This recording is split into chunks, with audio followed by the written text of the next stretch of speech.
planned on attending but had a family emergency. So we're going to go ahead and go now, and this is kind of going to, let me see, Mr. Campos, Vincent, would you like to come up? And while he's doing that, presenting, I have a phone number and a name that if anybody wants Joni Ernst signs, he is the county co-chair for Joni Ernst, and I am going to put his name and number on one of these whiteboards. And you can just write it down if you want Joni Ernst signed.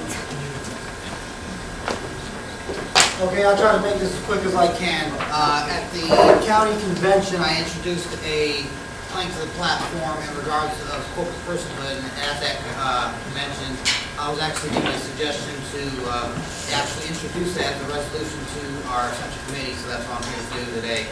And so what this resolution is, if you haven't got, if you've not received this resolution, please come up to me afterwards. I have 4 copies here. So basically what it is, I'll read it and I'll explain it to you after I read it.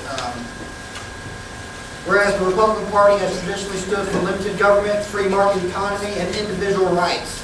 Whereas artificial entities are creations of the state and are not creations of the free market. Therefore be it resolved that the Republican Party of Pottawattamie County supports and advocates an amendment to the U.S. Constitution that states, the rights protected by the Constitution of the United States are the rights of natural persons only. Artificial entities established by law of any state, the United States, or any foreign state shall have no rights under this Constitution and are subject to regulation by the people through federal, state, or local law. The privileges of artificial entities shall be determined by the people through federal, state, or local law, and shall not be construed to be inherent or inalienable. Try to do it as fast as I can. So in other words, we have 3 different forms of businesses. Artificial entity does not just apply to businesses. It applies to unions. Unions are corporations. Organizations such as like the Red Cross, Boy Scouts, those are artificial entities. Those are corporations. And then of course we have businesses that have, they're incorporated. They are artificial entities as well. So what this amendment that I'm asking for, what this calls on is all artificial entities. It's not just corporations. It's business corporations, it's unions, and any organization that has artificial entity, or in other words, limited liability. And I'll explain what that is.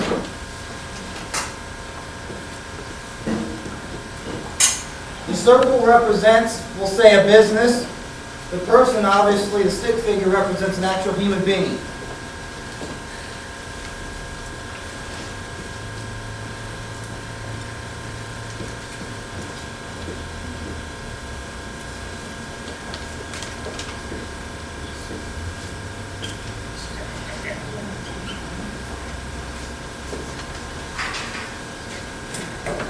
Okay, so when we're talking about business or just any entity, okay, you have, let's say if one person owns a business, he is the owner of that business, he is what you call a sole proprietor. So what that means in the court of law, if you were to happen, if that person's liable, or if you were to sue that person directly gets sued, okay? That's part of the free market, that's called individual rights, okay? That's part of liberty, that's part of freedom. And then you have, of course, more than one owner is a partnership, same thing. Okay? Anything happens in regards to their business, they are responsible. And then you have a corporation, or in other words, a limited liability that grants the life of a corporation. What limited liability is this red line right here. You have the natural person, actual real human being, and then you have the artificial person, which is an artificial entity that is created by the state because of this. And so what this does is in a court of law, only this right here can be sued or is liable for any actions that this natural person, any decision that natural person makes. So therefore what that does is it takes away individual responsibility, and it's also government intervening into the marketplace and violating free market because it's creating something that does not exist in the natural world. Okay, it's something that is not created by God, or again, something that's not created by the natural, that you live in the natural world, something that's created by the state. So in other words, what this resolution is calling for is that this does not have the same rights as this, as in you and I. But because of the 1886 Santa Clara County versus Southern Pacific Railroad court case, the Supreme Court has stated that corporations are persons protected under the 14th Amendment just like you and I. We are equal, we are the same. Okay, again, if we are a party and if we are people who believe in the free market and individual rights and natural rights, then you cannot believe in the Supreme Court when they say that a natural person is the same as an artificial person. So what this amendment does, this amendment that I'm calling for, what this does is it takes away that protection under the 14th Amendment to artificial entities, and then therefore that protection under the 14th Amendment will only apply to me, you, and any other natural person or human being in the United States. It won't apply to this. It will not apply to corporations. And so that's what I'm calling for in this resolution. I'm not calling for a vote today. I have given everybody information. I also have more information on to why that further explains why I'm advocating this.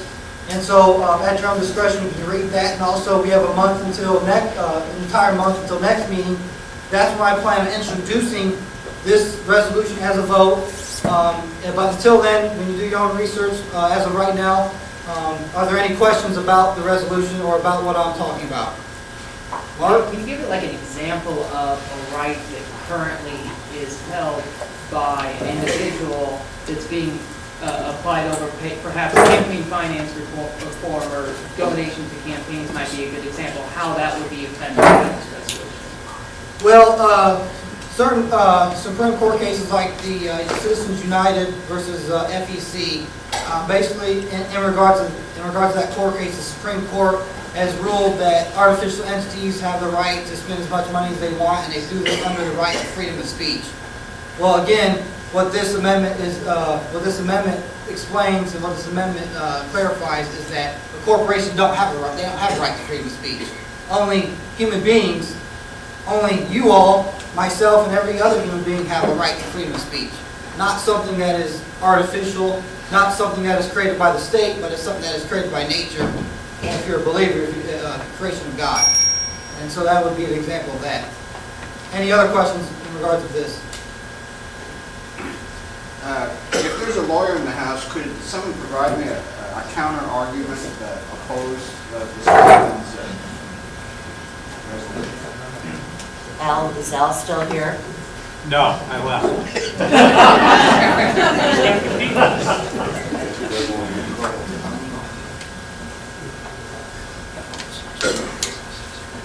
Any other questions? All right, well, if you have any questions and you just want to talk to me individually, I'll be willing to speak with anybody after the Central Committee. Thank you. Thank you. Since Myra was gone, she was going to talk about the parade on Saturday at Carter Lake. And so I'm sorry, but I thought she was going to have all the information. But I know it's Saturday, and I believe it's at 11 o'clock. And we have committed to having a float. It is a free parade, so it did not cost us anything. And so if anyone would like to walk with us, I can definitely send an email out, and we don't have to worry about wearing certain shirts or anything, because as far as I know, there are no parade rules like CB had. So, but we will have our little float. So any of you who were not at the Council Bluffs parade and did not see our big elephant or attended the Lincoln Reagan dinner, we had Ellie Font there in the lobby, and so she will be in the parade once again. So please contact me, Mary, or Jeff, if you're interested in walking in the parade with us, because we would sure like to have some people. And what I'd also like to do at this time is... What time does that start? I believe 11. But what I'll do is I'll go ahead and send out an email blast just to let everybody know, so we can get some takers on it. What I'd like to do at this point in time is do a post-election congratulations. And I think now, except for our congressional candidates, and Mr. Blue, sorry, yours is like a couple weeks off, I understand, from the auditor's office before it's actually declared. It's still Monday. It's what? I heard Monday. Monday or Tuesday. Monday or Tuesday. Okay, so we're getting closer. Wait, don't scare me. Oh, I'm sorry, less than a week. And then at that point, we'll know what the results are. But at this point in time, what I want to say is, again, everyone ran great campaigns. Everyone told the truth. They didn't backstab. There wasn't, any of what's the point with Carrie? Swift boating? Was that what they're calling it? But so everyone ran just awesome. And now that we have come to this point in time, I believe as Republicans, what we need to do is kind of have a kumbaya moment and pretty much come together, because it is so essential that in November that we elect Republicans. That is the most important and what our goal needs to be. So at this point in time, that is where I really think as a central committee and as a group, we need to focus. So what's past is past, and let's get on with the future. And anybody have any comments on that, or? Okay, so the last thing on our agenda, and I know some of our candidates are going to stick around and talk with you, and Mr. L, Colonel L, will be around to talk more about the levy. But at this point in time, the last thing on our agenda is, do I have any motions on the return to county chair? If not, I would love to welcome Jeff Jorgensen back as our chairperson. As our chairman.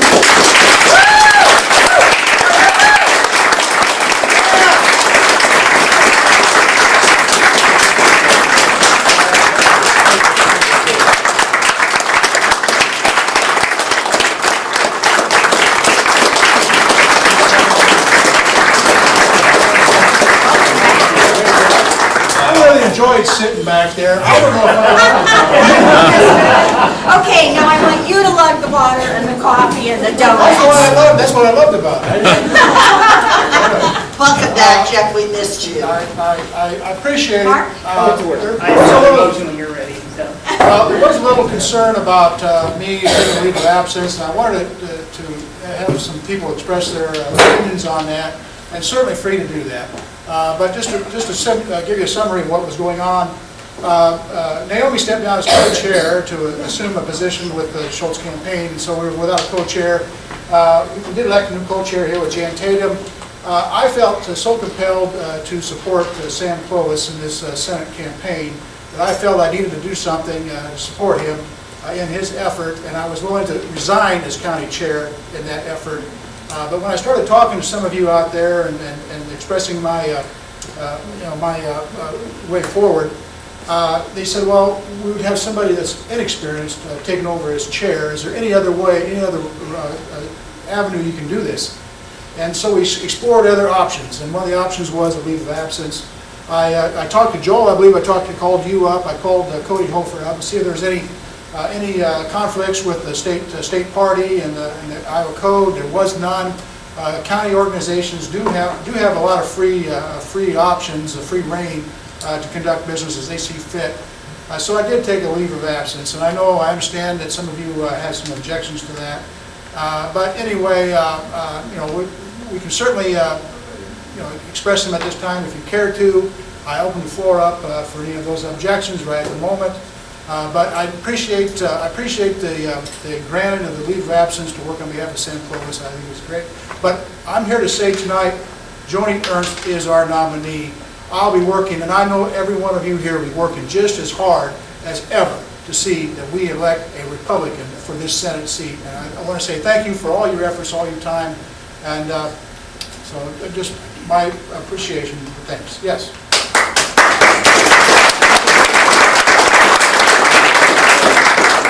As first duty of coming back to chair, I had a motion here. One of our longtime activists, Mike Sizer, Due to his